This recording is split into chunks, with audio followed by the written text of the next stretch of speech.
Northeastern Japan has been a focus at NHK World ever since the March 2011 triple disaster. Today we'll hear about what local people in one port town in Aomori have called a miracle. They're referring to these red gates called torii leading to a Shinto shrine. They were torn apart and swept away by the tsunami waves. Two beams washed up separately on the shores of America's west coast. Yet 4.5 years later, they made it back home, and that isn't the end of the story. NHK World's Ebara Miki reports. A minute's silence, remembering the victims of the great disaster.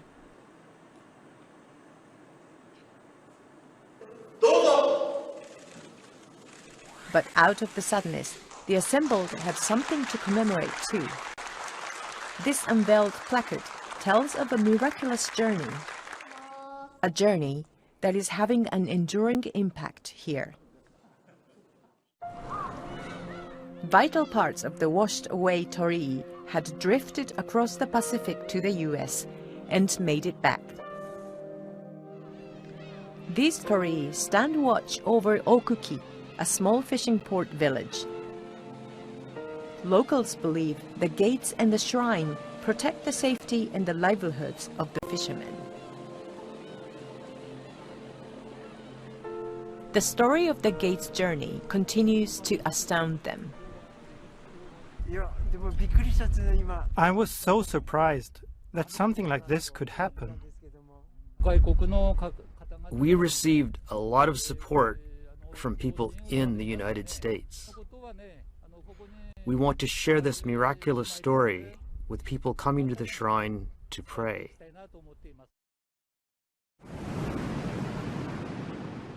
Two years after the disaster and 7,000 kilometers away, on this Oregon beach, a couple came across a washed-up long wooden beam. They took a photo and sent it to a local newspaper. We realized it was from Japan and probably came over from the tsunami, and I was really overwhelmed. The news reached the Portland Japanese Garden, which was created in the 1960s to reforge post-war ties with the people of Japan. Employees immediately understood that it was their duty to find the sacred beam's home in the disaster-stricken country. The garden's curator, Uchiyama Sadafumi, scrutinized it, but the only clue he found was the name of its donor. So he and a board member decided to travel to Japan to unearth more clues. We talked to everybody about why we were there and what had been found in Oregon, and that we were hopeful that somebody would hear our story and have some information for us. The investigation took months, and many people pitched in to help.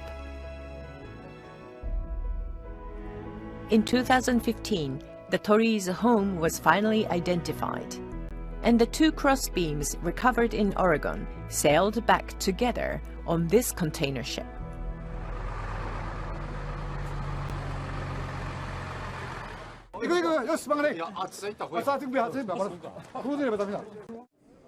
Their homecoming astonished the villagers.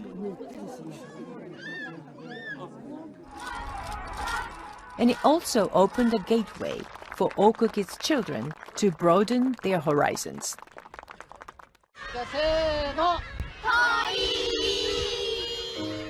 After the torii were reconstructed with the returned crossbeams, these fourth graders wrote letters of thanks to the people at the Japanese garden.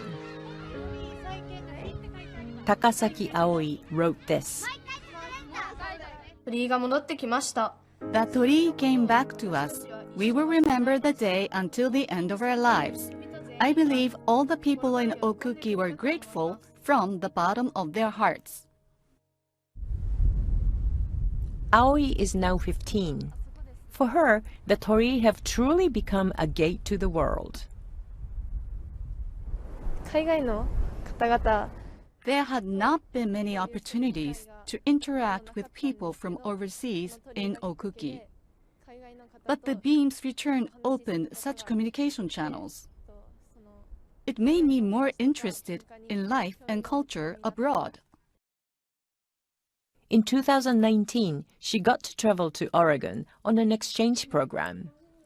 She visited the Japanese garden and the local school where she communicated face-to-face with American students. I was really happy to make friends there. We still exchange letters. I will study English hard in high school. I want to go overseas again and talk with many more people. Shimizu Sota, then 10 years old, remembers a shift in his hometown and even himself.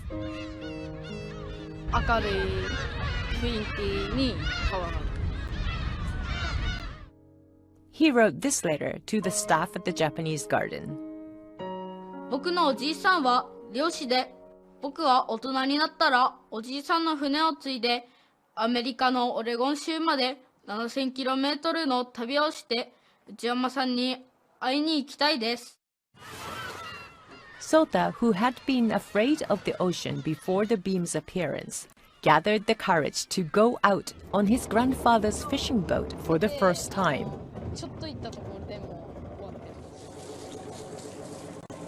Now 15, he often helps his grandfather. I was happy to see my grandfather showing so much joy at the return of the tori. It made me want to be a fisherman like him.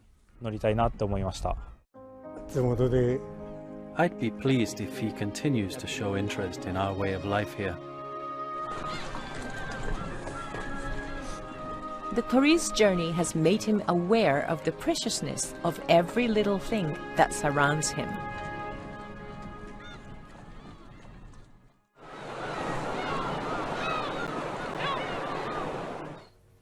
To commemorate the 10th anniversary, Sota and Aoi joined an online reunion with people on both sides of the Pacific. Konnichiwa. Konnichiwa. The Japanese told Americans that the torii are being well taken care of and have recently been repainted. And the US side said the Japanese garden plans to hold an exhibition featuring the tori's journey soon.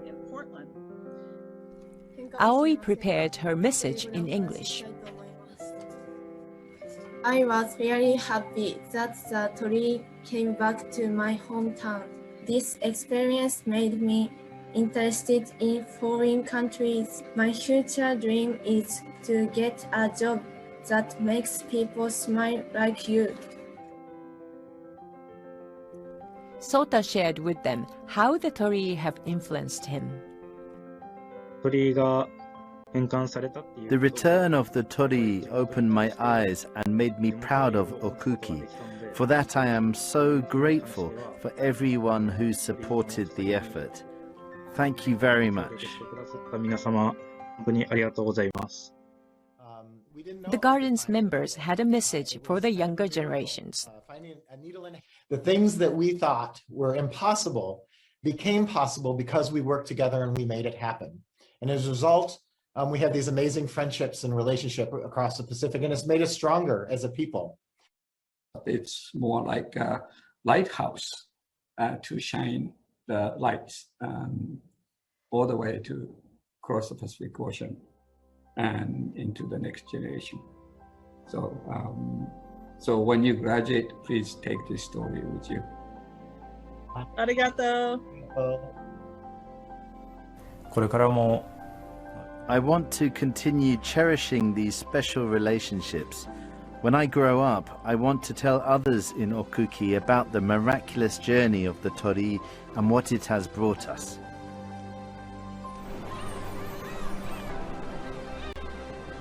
The torii gates that have stood to guard the lives of the locals for centuries now stand tall as a symbol of global friendship and hope for future generations. Ebara Miki, NHK World, Okuki, Hachinohe.